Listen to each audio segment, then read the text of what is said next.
Welcome back, guys. Support me by clicking the subscribe button and getting me to 1,000 subscribers.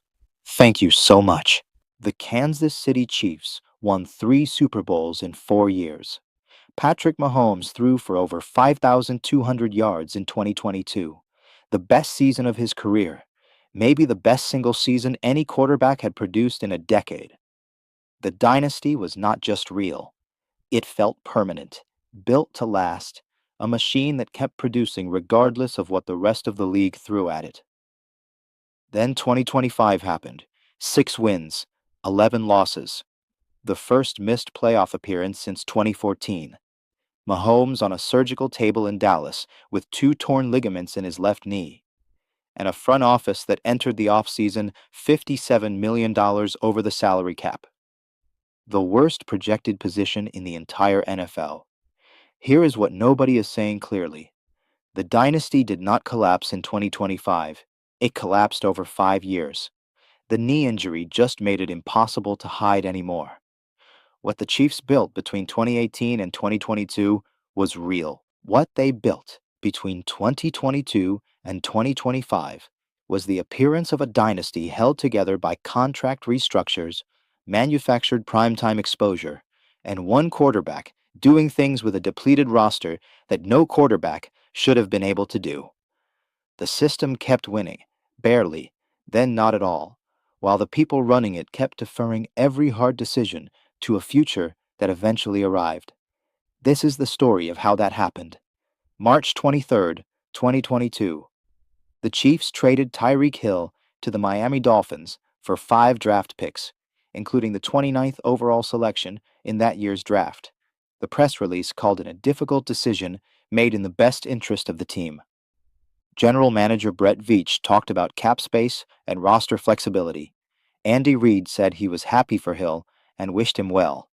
What actually happened was simpler and more revealing. Hill had just put up a franchise record 111 receptions, 1,239 yards, and 9 touchdowns. He wanted an extension that would make him the highest paid receiver in NFL history, $28 million per year.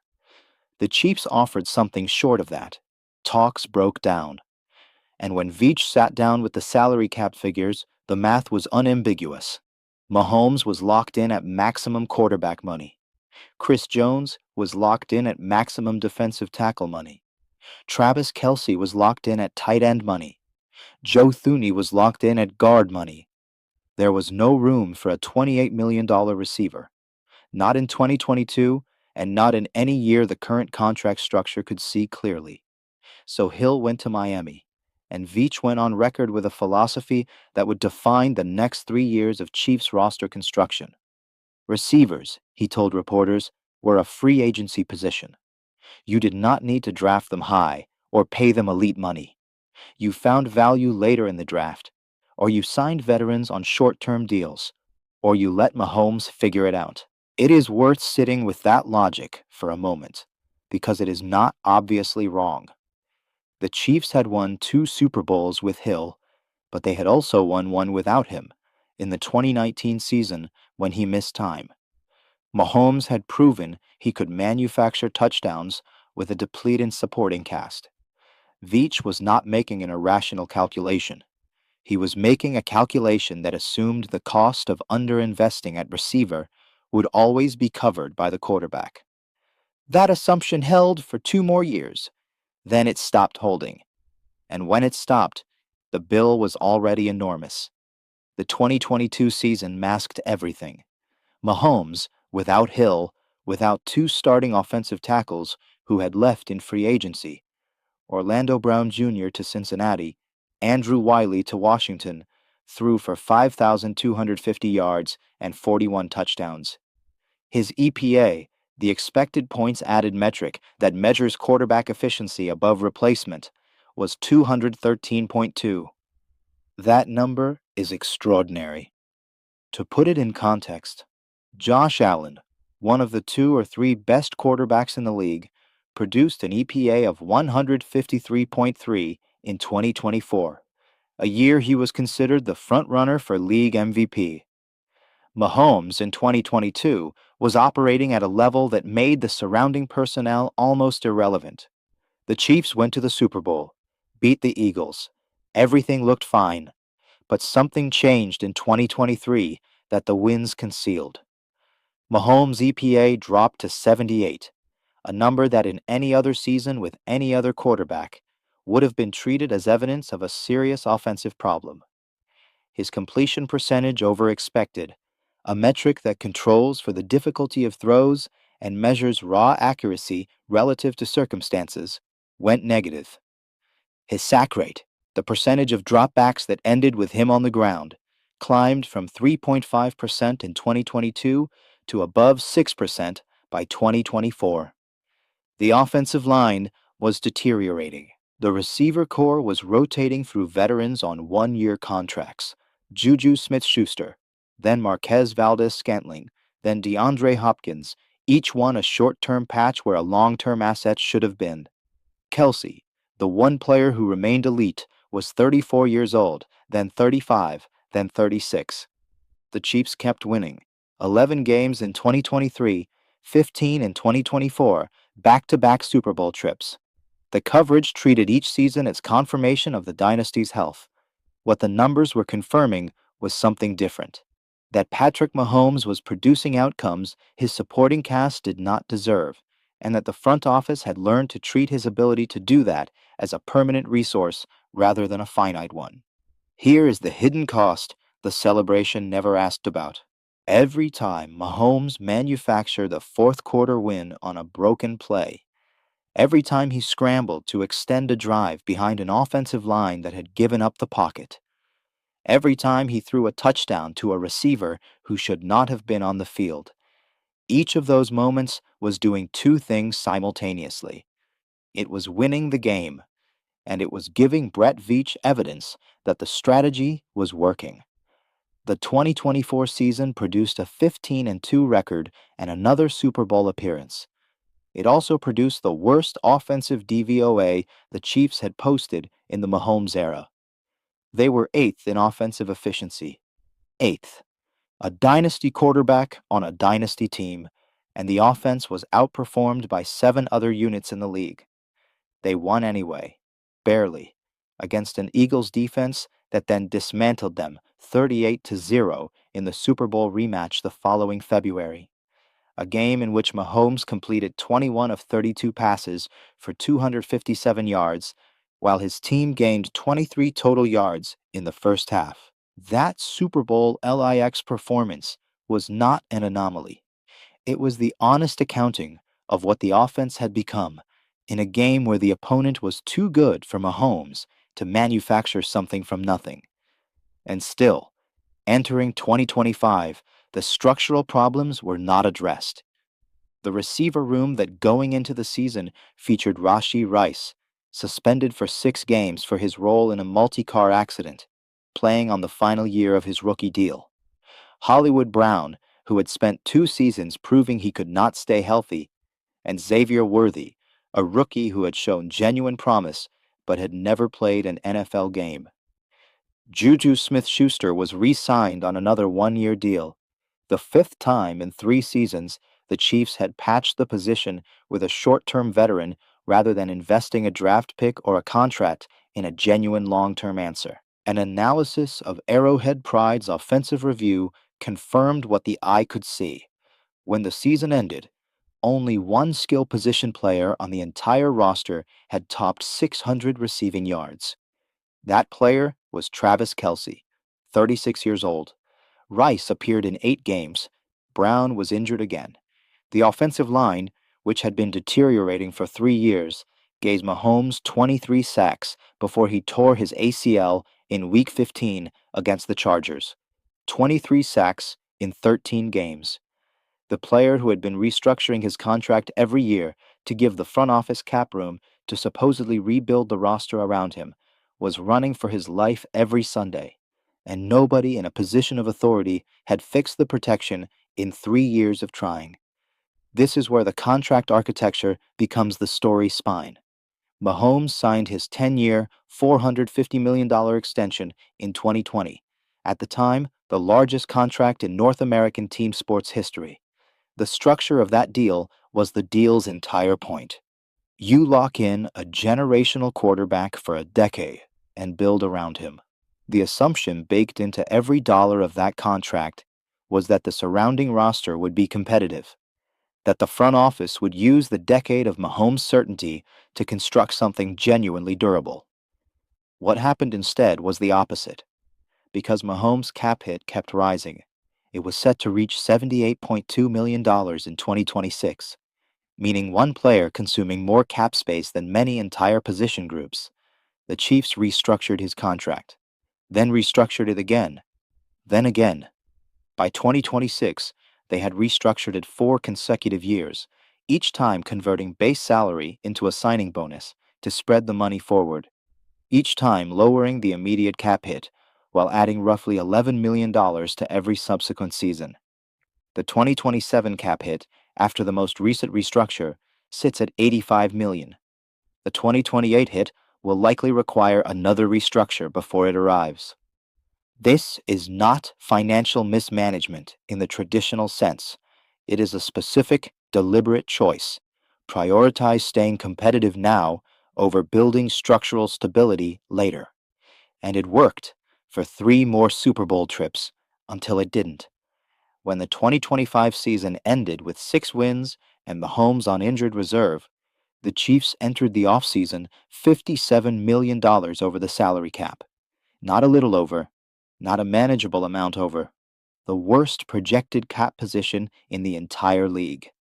The bill for 4 years of deferred payments, all arriving simultaneously in the one off-season when the franchise quarterback was rehabbing a torn knee and could not bail out a bad roster with his legs and his arm.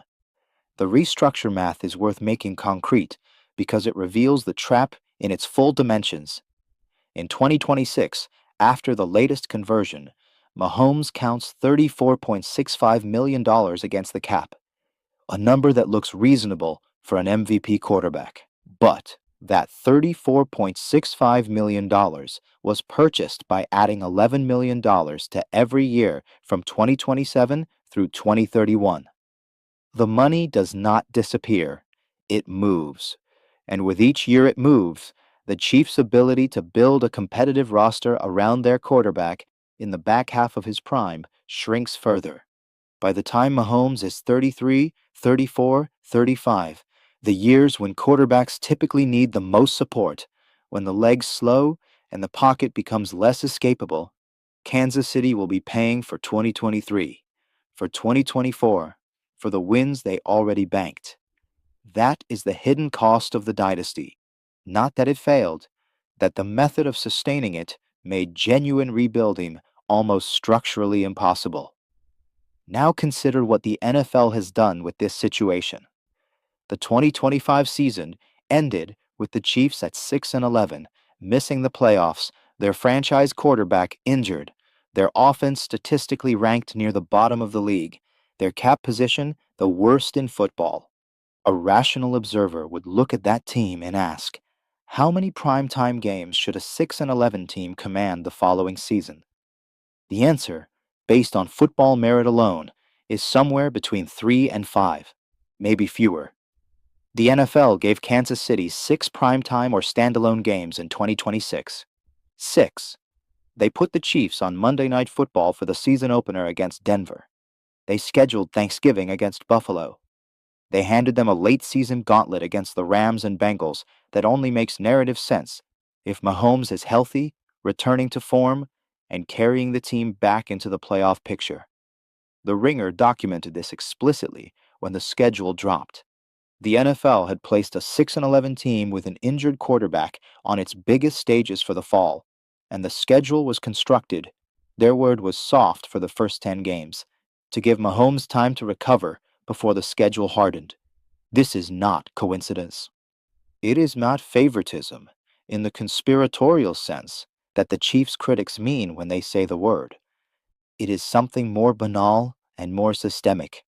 The NFL scheduled around its most valuable broadcast asset, the same way a television network schedules around its highest-rated show. The Chiefs are not a football team to the league's broadcast partners. They are a ratings instrument. Mahomes is not a quarterback to the networks that paid the NFL $113 billion in television rights fees over 11 years. He is the primary justification for the price of admission. When the Chiefs went 6-11 and Mahomes went on injured reserve, the networks did not lose interest. They became more interested. The comeback narrative, can the greatest quarterback of his generation return from a torn ACL and restore a dynasty, is worth more in advertising revenue than a healthy Chiefs team coasting through a mediocre season. The NFL schedule makers understood this intuitively. They built the 2026 schedule around the assumption that Mahomes would be on the field by week 1, targeting his recovery window, softening the early schedule to give him time to find his legs, then loading the back half with marquee opponents so the climactic games land when he is presumably healthy and the playoff race is alive. An analysis in Sports Illustrated made this structural logic explicit. The Chiefs' first 10 games were described as a perfect schedule specifically calibrated to ease Mahomes back into competition. That description did not appear in a criticism. It appeared in a piece about why Kansas City was positioned well for 2026. The institutional preference for certain teams competing at certain times, built into the schedule itself, is so normalized in NFL coverage that calling it perfect requires no acknowledgement that it is unusual. This is the NFL functioning exactly as it is designed to function, not as a pure athletic competition, but as a media product. The distinction matters because it changes what you see when you watch. You are not watching the best teams earn the biggest stages. You are watching the stages get assigned first, and the teams get built around the assignment. Which brings the story back to where it started. Patrick Mahomes, a surgical table in Dallas, and a franchise that spent 5 years treating a human being's physical limits as a financial instrument. The more uncomfortable version of this argument is not about Veach or Reed or the cap structure. It is about what the wins required from the man at the center of them. Mahomes' sack percentage climbed from 3.5% to above 6% over 3 seasons, while the offensive line cycled through replacement-level starters. His EPA dropped from 213 to 78 to numbers that in 2024 put him behind Josh Allen, Lamar Jackson, Joe Burrow, Jared Goff, and Baker Mayfield in efficiency metrics. He was scrambling more, taking more hits, extending plays that an intact offensive structure would have closed cleanly. The physical toll of that style of play is not speculative. It is the torn ACL and LCL that ended his 2025 season in Week 15. There is no clean line between a quarterback playing behind a compromised offensive line for 3 years and a quarterback tearing 2 ligaments in his knee. The connection is not provable in the way a contract figure is provable, but the pattern is visible. You do not absorb that volume of pressure without consequence, and the Chiefs' offensive line ranked among the league's worst in pass protection for multiple consecutive seasons, while the front office kept reaching for short-term receiver patches and declined to invest a first-round pick in a tackle until 2025, the year the ACL tore. Here is what the evidence supports, assembled from the records rather than the narrative. The Chiefs traded their best offensive weapon in 2022 to solve a cap problem created by the quarterback's contract. They replaced him with a rotation of short-term free agents on the explicit philosophical grounds that the receiver position did not require long-term investment. They restructured the quarterback's contract 4 consecutive years, pushing cap obligations forward while the competitive window was open, building up a financial obligation that arrived in full precisely when the team's results collapsed. They kept the quarterback on the field behind deteriorating protection, while his efficiency metrics declined every season from 2022 onward. The quarterback, performing extraordinary acts under compounding physical duress, kept winning games that papered over the structural problems, right up until the week he could not. The 2025 season did not break the Chiefs, it revealed them. And the question the offseason raises is not whether Mahomes will be healthy by September. He is ahead of schedule. He is posting throwing videos.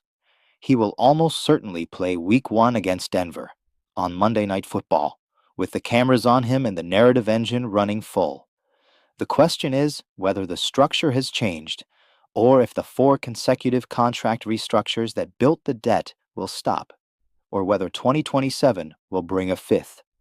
Whether the receiver room built around Rashee Rice, still unsigned to a long-term extension, still carrying off-field concerns that make a multi-year commitment complicated, and Xavier Worthy is genuinely different from the receiver rooms of the previous 3 seasons, or whether it is the same philosophy with younger names attached to it. Whether the offensive line, which added pieces this offseason after years of neglect, is fixed or patched.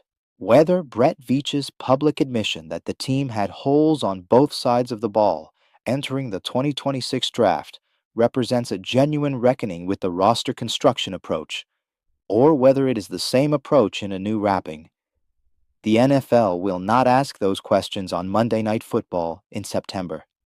The cameras will be on Mahomes returning from injury, on the crowd at Arrowhead, on the storyline that the broadcast partners paid $113 billion to have available. The Dynasty narrative is too valuable to interrogate. It will be protected by the schedule, by the coverage, by the institutional investment every broadcast partner has in the idea that Patrick Mahomes and the Kansas City Chiefs are the NFL's permanent centerpiece. Make sure to watch this season with a different frame. Do not focus too much on whether Mahomes looks healthy or whether the Chiefs win the AFC West. Those are the surface questions. What you should be asking is if the Chiefs have addressed the actual causes of the 2025 collapse, or if they have restructured their way back into a window, purchased another 2 or 3 years of competitiveness at the cost of the years after, and placed the weight of the whole arrangement, again, on one man's knee. The honest answer right now is that it goes both ways. The cap situation is cleaner than it was. The draft class drew reasonable grades from most evaluators. Mahomes is reportedly ahead of schedule on his recovery. There are real reasons to think 2026 looks different from 2025. But the 2027 cap hit is $85 million, and the philosophy that built the problem has not publicly changed, and the schedule that protects the story has already been set. Watch what happens when the soft schedule ends. That is the moment the argument in this video either holds or breaks. Not Week 1 against Denver or the Thanksgiving game against Buffalo.